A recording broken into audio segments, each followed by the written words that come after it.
শহীদ president Ziaur Rahman বীর উত্তমের ৯০তম জন্মবার্ষিকী উপলক্ষে আজ আমরা বাংলাদেশ জাতীয়তাবাদী দলের পক্ষ থেকে তার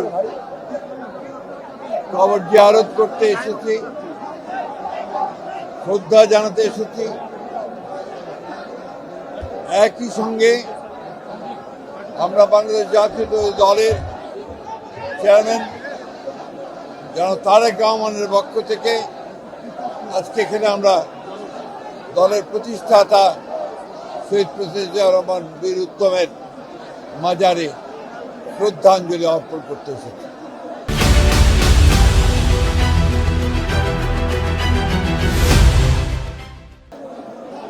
আজকে তারই পাশে শুয়ে আছেন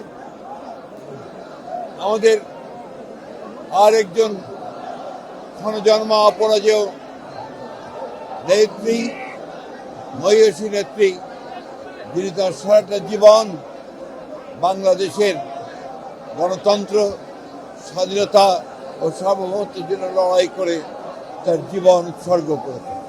শহীদ প্রেসিডেন্ট জিয়াউর রহমান বাংলাদেশের রাজনীতিতে একটি এমন নাম, যে নাম প্রতি মুহূর্তেই স্মরণ করতে হয়।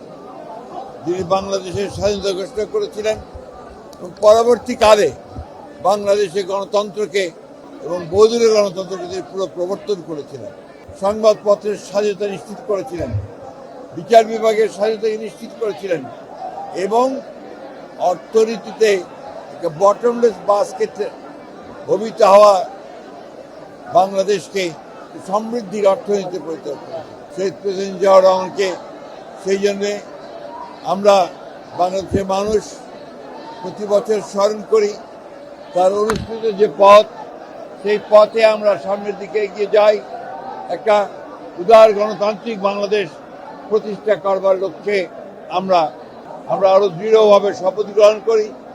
ও আজকে যখন ফেব্রুয়ারি মাসে 12 তারিখে নির্বাচন ঘোষিত হয়েছে, একটি ছাত্র গণতার অভ্যুত্থানের মধ্য দিয়ে যখন ফ্যাসিস্ট হাসিনা পালিয়ে গেছে, তখন আবার নতুন করে একটা ধ্বংসপ্রাপ্ত অর্থনীতির বাংলাদেশকে গড়ে তোলার জন্য, গণতন্ত্রকে প্রাতিষ্ঠানিক রূপ দেওয়ার জন্য আমরা আজকে এখানে শপথ নিয়েছি।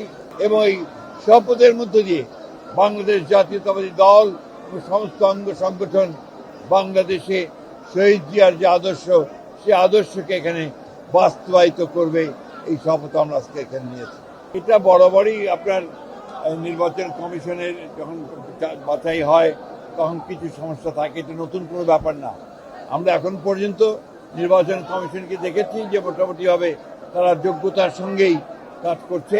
আমাদের যে সমস্যাগুলো একটা আমরা মনে করেছি, সেগুলো আমরা গতকাল তার সামনে তুলে ধরেছি এবং আমরা বিশ্বাস করি যে নির্বাচন কমিশন যোগ্যতার সঙ্গেই এই নির্বাচন পরিচালনা করতে সক্ষম হবে।